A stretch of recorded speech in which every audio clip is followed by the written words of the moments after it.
আমি ইঞ্জিনিয়ার নওশিন। আপনাদের সবাইকে স্বাগত জানাচ্ছি গ্রিন আর্কিটেক্টের একটি চমৎকার প্রজেক্ট থেকে। মানুষ তার সারা জীবনের সঞ্চিত অর্থ দ্বারা তৈরি করে এই বাসস্থান।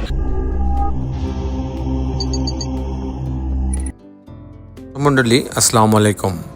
গ্রিন আর্কিটেক্টের পক্ষ থেকে আমি ইঞ্জিনিয়ার টুটুল আপনাকে অনেক অনেক অভিনন্দন এবং ধন্যবাদ জানিয়ে আজকে একটা নতুন ভিডিও আপনার মাঝে উপস্থাপন করার চেষ্টা করব। এটা একটা 6তলা বাড়ি, মাত্র 7 শতক জমিতে। ওনার জমি আরও বেশি আছে। আমরা 7 শতক জমি ব্যবহার করছি এই বাড়িটা নির্মাণ করার জন্য।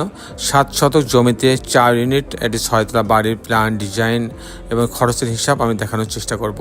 দর্শক মণ্ডলী, এই বাড়ির গ্রাউন্ড ফ্লোরটা টোটাল মার্কেট রাখা হয়েছে, বড় একটা মার্কেট করা হয়েছে এবং অন্যান্য তলাতে টিপিক্যাল ফ্লোর প্ল্যান থেকে আমরা এখানে 4টা করে ইউনিট রাখা হয়েছে। দর্শক মণ্ডলী, অসাধারণ কম্বিনেশন করে সেমি কমার্শিয়াল বিল্ডিংটা তৈরি করা হয়েছে। আমরা যেমন একদিকে যখন ডিজাইন করি তখন আমরা আউটলুকিংয়ের দিকে আমরা অনেক গুরুত্ব দিয়ে থাকি, আবার ভিতরে ইন্টেরিয়র ডিজাইন মানে যেটা আর্কিটেকচারাল ড্রয়িং হয় সেটার প্রতিও আমরা অনেক গুরুত্ব দিয়ে থাকি। কারণ যদি আপনার ইন্টেরিয়র ডিজাইনটা যদি ভালো না হয়, ভিতরে যদি পর্যাপ্ত আলো বাতাস না যায়, পর্যাপ্ত ভেন্টিলেশনের ব্যবস্থা না থাকে, তাহলে কিন্তু বাড়িটা সুন্দর হবে না। তো দর্শক মণ্ডলী, এই বাড়িটার আমি কিছুক্ষণের মধ্যে আর্কিটেকচারাল ড্রয়িং আপনাদেরকে নিয়ে যাব। তারপরে আমি এই ধরনের বাড়ি নির্মাণ করতে কেমন টাকা খরচ হয় তার একটা হিসাব আমি আপনাদের মাঝে তুলে ধরার চেষ্টা করব। দর্শক মণ্ডলী, আমি প্রতিদিন চেষ্টা করি আমি নতুন নতুন ভিডিও আপনাদের মাঝে উপস্থাপন করার জন্য, এবং প্রতিদিন আমি আপনাদেরকে একটা খরচের হিসাব দেখানোর চেষ্টা করি যে এই বাড়িটা নির্মাণ করতে, কাস্টিং করতে কত টাকা খরচ হবে, এই বাড়িটা ফুল নির্মাণ করতে কত টাকা খরচ হবে। আজকে আমি সেটাও দেখাবো যে বাড়িটা কাস্টিং করতে কত টাকা খরচ হবে।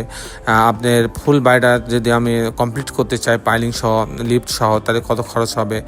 পাশাপাশি আমি এই ধরনের বাড়ি নির্মাণ করতে, টোটাল বাড়িটা নির্মাণ করতে কী পরিমাণ ম্যাটেরিয়ালস লাগবে তারও একটা হিসাব আমি আপনাদের মাঝে তুলে ধরার চেষ্টা করবো। যেমন কত ব্যাগ সিমেন্ট লাগবে, বালি কত সেফটি লাগবে, আপনি স্টোন চিপ কত লাগবে, ব্রিক কত, পিকেট কতটা লাগবে, এগুলো এবং রড কত টন লাগবে, প্রত্যেকটা হিসাব আমি আপনাদেরকে দেখানোর চেষ্টা করব।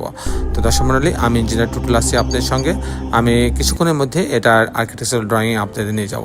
দর্শক মণ্ডলী, আপনাদেরকে একটা কথা বলে রাখি যে আপনি হয়তো জানেন যে আমরা সারা বাংলাদেশে আমরা কিন্তু মসজিদের প্ল্যান ডিজাইন করে দিয়ে থাকি। অনেকটা ফ্রি বলা যায়, নামমাত্র টাকা নিয়ে আমরা মসজিদের ডিজাইনগুলো করে দিয়ে থাকি। এবং আপনাদের শুনে আরও খুশি হবেন যে আমি এ পর্যন্ত আল্লাহর রহমতে প্রায় 800-র উপরে মসজিদের ডিজাইন করতে সক্ষম হয়েছে। তো দর্শক মণ্ডলী, আমি চাই যে সারা বাংলাদেশের যে মসজিদগুলো হচ্ছে গ্রামগঞ্জে, শহরে, সেগুলো যেন পরিকল্পিতভাবে হয়, ডিজাইন করে একটা মসজিদের কাজ শুরু করে সবাই। কারণ মসজিদটা আল্লাহর ঘর, এই ঘরটা সবচেয়ে সুন্দর হওয়ার দরকার।